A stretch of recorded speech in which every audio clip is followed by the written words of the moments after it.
Oh shit, oh take, pray them niggas go away. Oh, we sell the clowns around it, look like circus show like. Oh shit, oh take, pray them niggas go away. Oh, we sell the clowns around it, look like circus show like.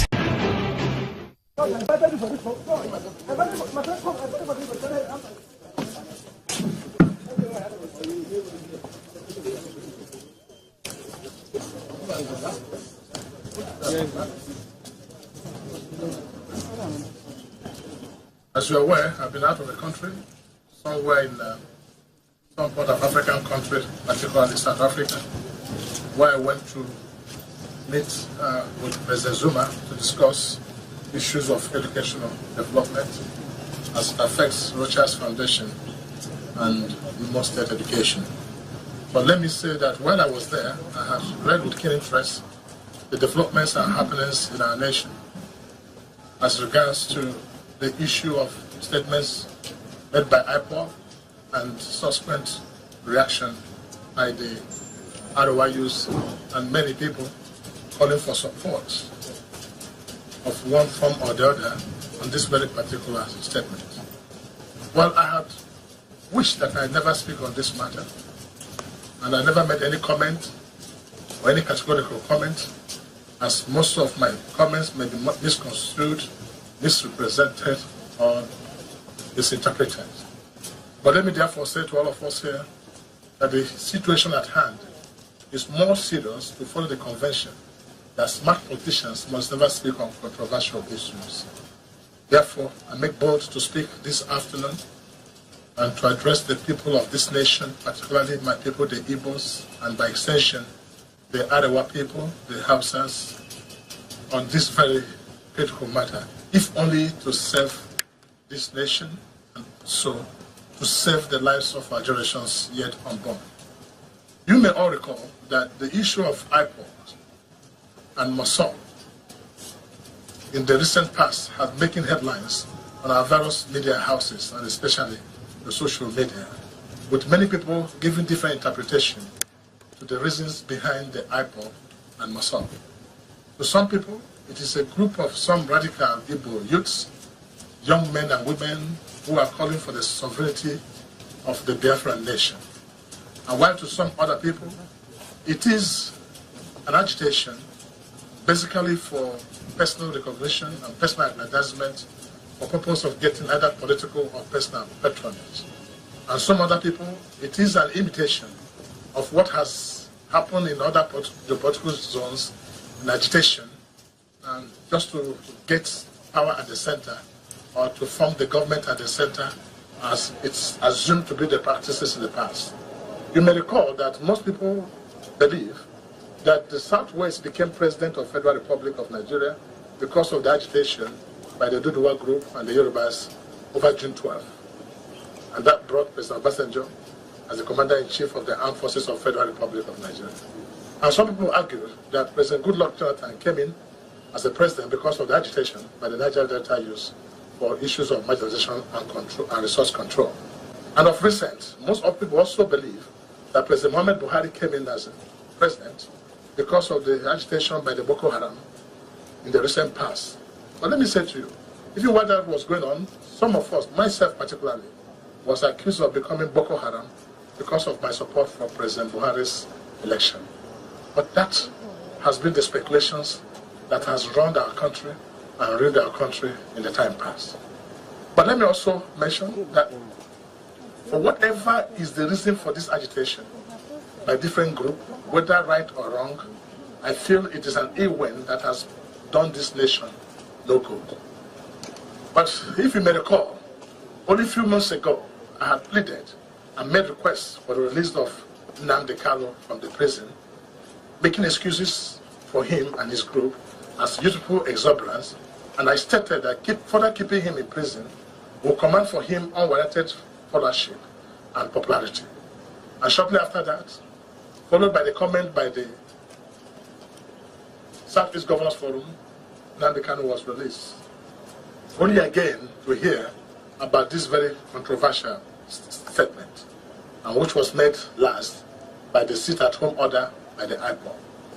But let me correct also the impression that most people believe that the Southeast supported the sit-at-home order by IPOB. It is not true. What happened, and these are two factors that contributed to why it looks like there's a seemingly response for the sit-at-home order. One is that the sit-at-home order by IPOB came shortly a day after Democracy Day. And our people in their natural characteristics and behavior will want to enjoy holidays as much as they can be extended. Being the fact that this came on the 30th, made it then apparent that people would have loved to continue with that same holidays, and hence it looks like everybody enjoyed the sit-at-home order. And secondly, the traders had fear all over the country of not hoodlums taking advantage of the moment to destroy their goods and property. So it is not true that the sit-at-home order was purposely obeyed as a mark of support for IPOD. Those who sat at home was not as a support for IPOD, but either fear of being molested or also use that excuse to just some extension of holidays. As all this may, let me correct also and present an Igbo man in a practical manner. An Igbo man is a peace-loving Nigerian who is found in all nooks and crannies of this nation. In fact, there's no place you go without finding an Igbo man, either building the bridges of friendship or cultivating brotherhood as they go. And whenever you find them, they are developing the land, contributing immensely to the political and economic development of those areas. I dare say that if you ask me who indeed is a practical and true Nigerian, an Igbo man stands out in this regard, because they are the only ones you can find in all nooks and crannies of this society. And they suffer the pains of the people and the joy of the people of wherever they are all found. But of recent, the impression given is that an Igbo man is a man that enjoys violence. Let me again put this succinctly clear that an Igbo man is not a troublesome man, and an Igbo man is not a man associated with violence. All he wants is to enjoy his commerce and do his trading and to feed himself and his families. But of recent, the happenings now tends to point out that an Igbo man who traveled 1,000 kilometers away from his home has gone there to look for trouble. This is not true. And again, let me inform all Nigerians that Igbos will remain peace-loving people and good Nigerians wherever we find.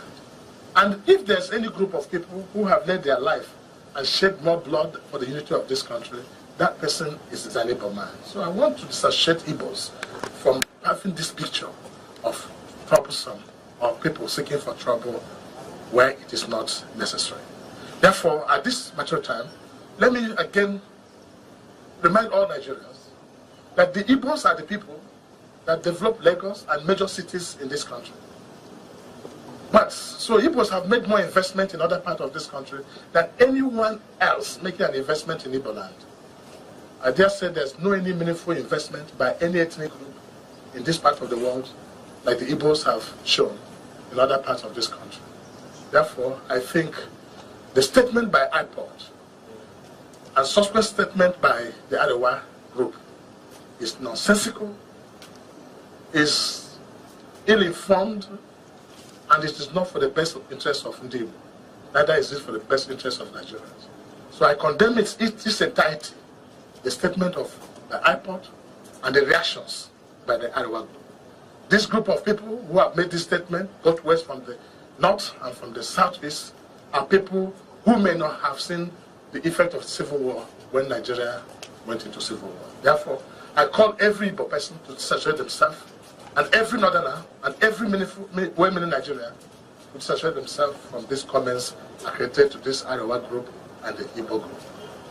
Again, let me call for caution that for those of them also who are calling for support for IPOD, especially the non-Igbos who are continually calling for support, I want them to stop henceforth, because we don't need such support for now.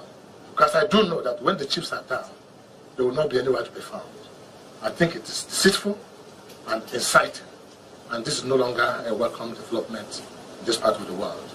Let me also caution all those our brothers and sisters who live abroad, the people I call the social media gurus, who never visit home, and who enjoy the drums of war, and who enjoy all the sentiments created in social media, to desist from doing that henceforth.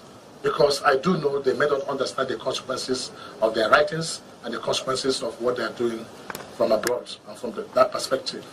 And let them also pause for a while and think, if finally this music or this drum for war is danced, will that not keep the IGBOS in island of isolation of ignorance and poverty? That we do not need. IGBOS are major stakeholders in the entity called the Federal Republic of Nigeria.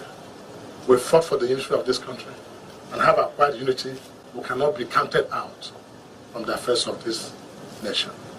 But let me again, while I blame the Arewa who may have acted under the provocation and who are taking the matter beyond scope, the statements made by them was rather very inciting and can create disaffection between the North and the Southeast.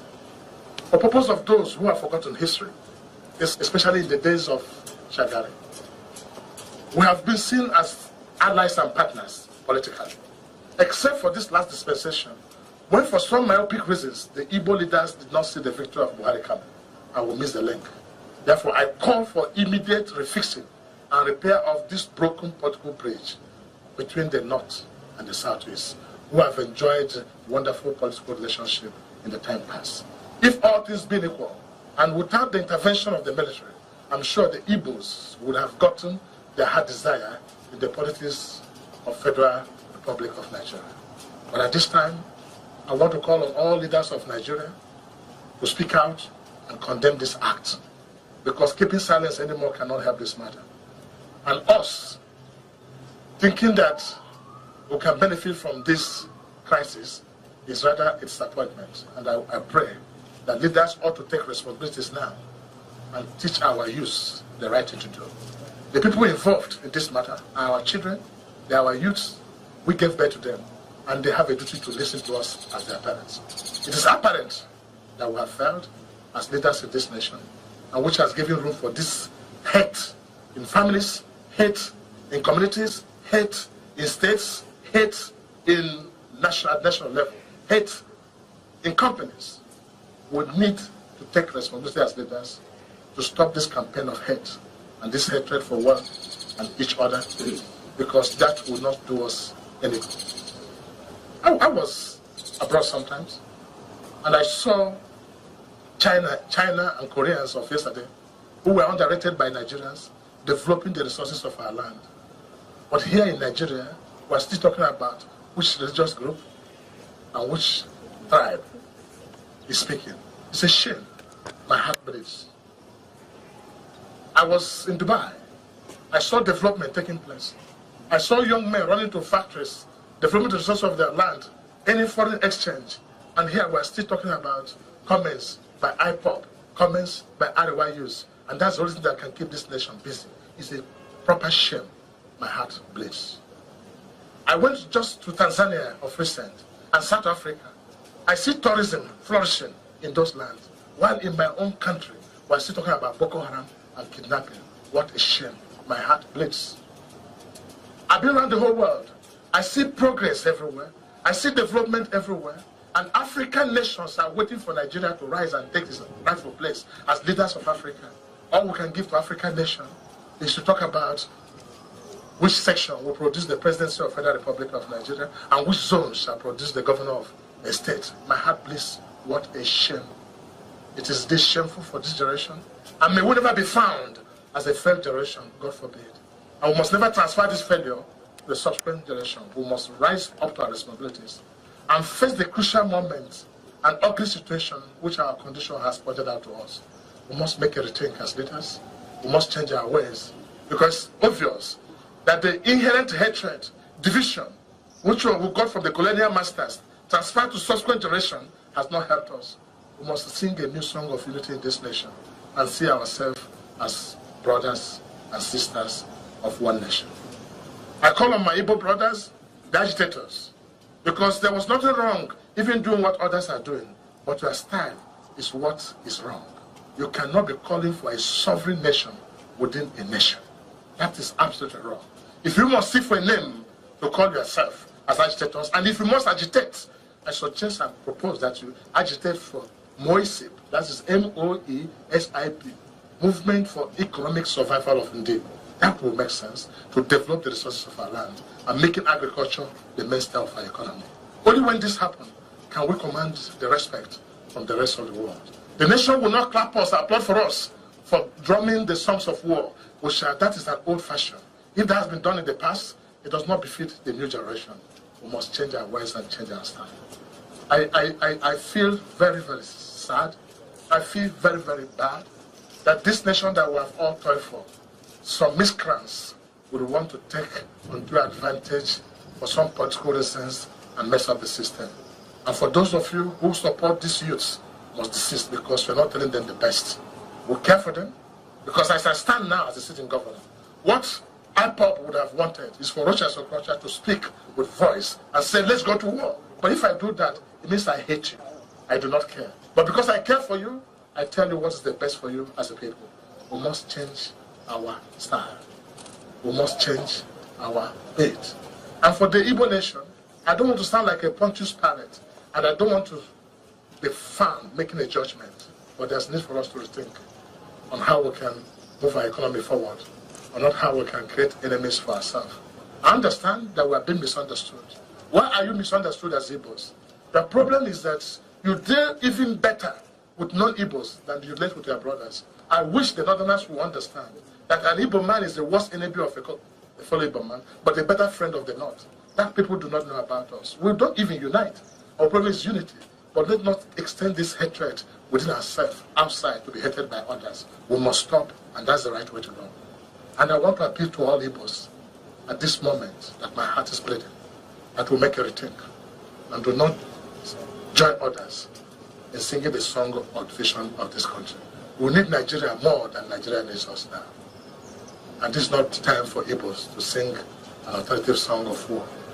I want to appeal that the use of our nation, I understand your frustration, and believe me, I do as a person.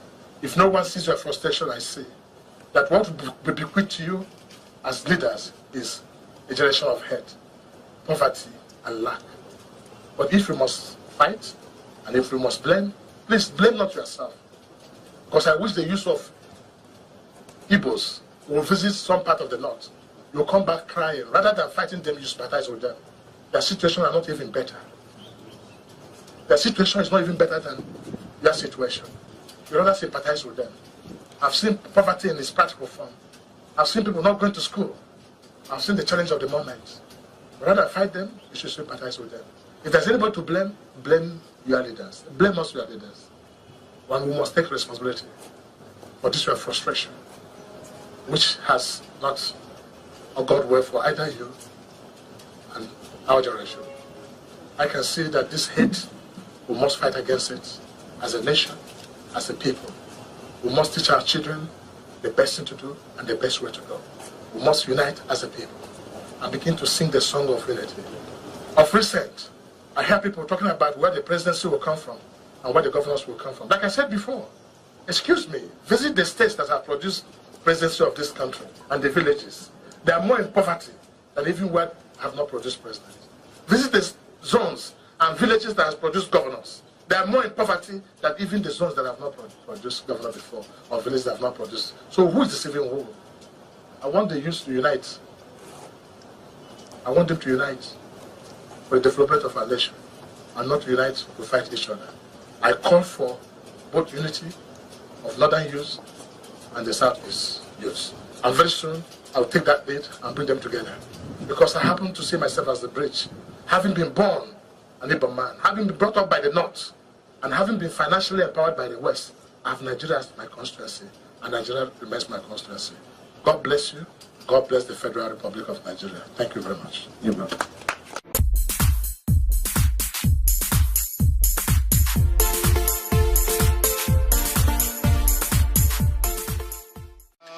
Oh shit, oh take, pray them niggas go away. Oh, we sell the clowns around, it look like circus show. Like Igbo youths, young men and women who are calling for the sovereignty of the Biafran nation.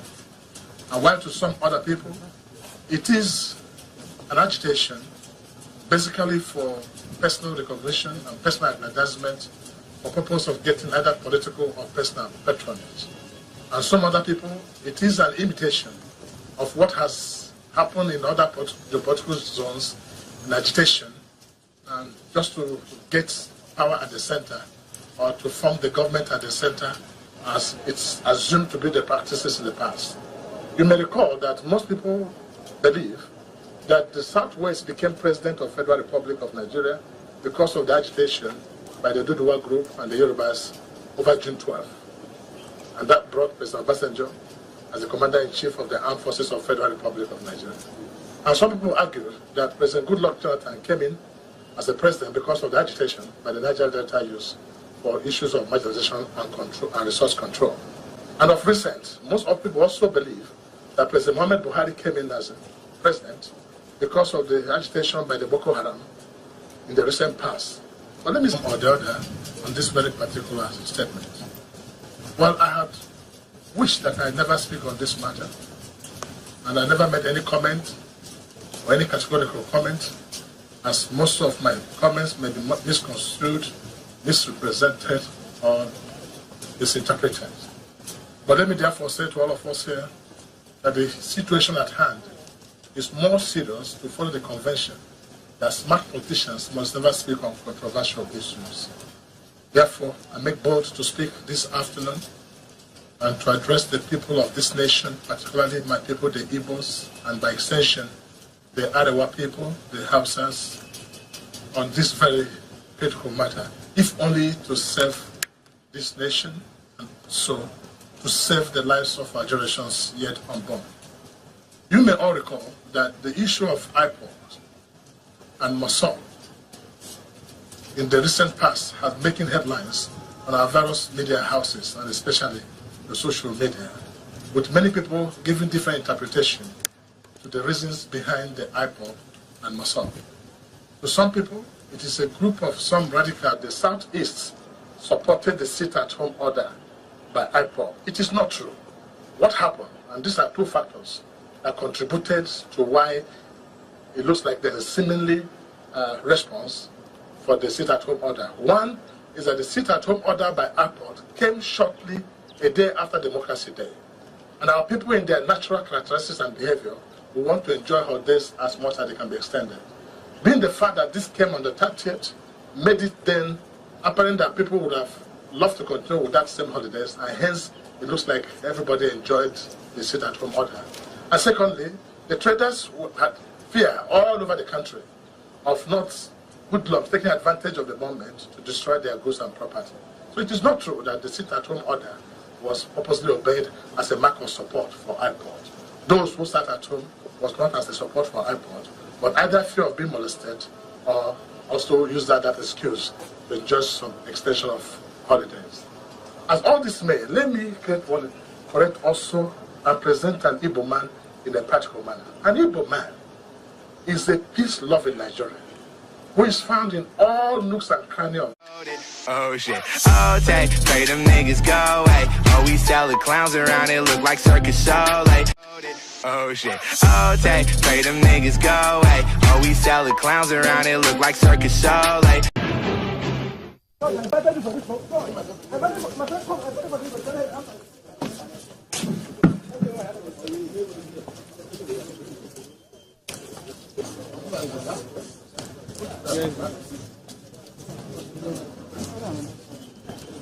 As you're aware, I've been out of the country, somewhere in some part of African country, particularly South Africa, where I went to meet with President Zuma to discuss issues of educational development as it affects Rochas Foundation and Imo State education. But let me say that while I was there, I have read with keen interest the developments and happenings in our nation as regards to the issue of statements made by IPOD and subsequent reaction by the ROIUs and many people calling for support of one form. I said to you, if you wonder what was going on, some of us, myself particularly, was accused of becoming Boko Haram because of my support for President Buhari's election. But that has been the speculations that has run our country and ruined our country in the time past. But let me also mention that for whatever is the reason for this agitation by different groups, whether right or wrong, I feel it is an event that has done this nation no good. But if you may recall, only a few months ago, I had pleaded and made requests for the release of Nnamdi Kanu from the prison, making excuses for him and his group as youthful exuberance, and I stated that further keeping him in prison will command for him unwarranted followership and popularity. And shortly after that, followed by the comment by the Southeast Governors Forum, Nnamdi Kanu was released. Only again to hear about this very controversial statement, and which was made last by the sit-at-home order by the IGBOS. But let me correct also the impression that most people believe that. Welcome to Forstview Luxury Hotel. At Forstview Luxury Hotel, we offer excellent service. Our rooms have all the necessary facilities to make your stay comfortable and memorable. You will also have access to internet service, breakfast, 24-hour power supply, full air condition, free international calls, free tire pumping service, and free car battery charge. So what are you waiting for? Quickly visit Forstview Luxury Hotel. We are located at number 1 Adelino Bamishile off Raji Rasaki Road, First Estate, Amuwo, Odofin Festac, Lagos. For more information or reservation, please call us on 08075787135 or 08099900601. You can also take advantage of our online ongoing promo at www.forceviewhotel.com to make your reservation and payment for your favorite room, which attracts a discount rate. Please note, rooms are reserved based on first come, first serve. Forstview Luxury Hotel. Experience the home of comfort. They come.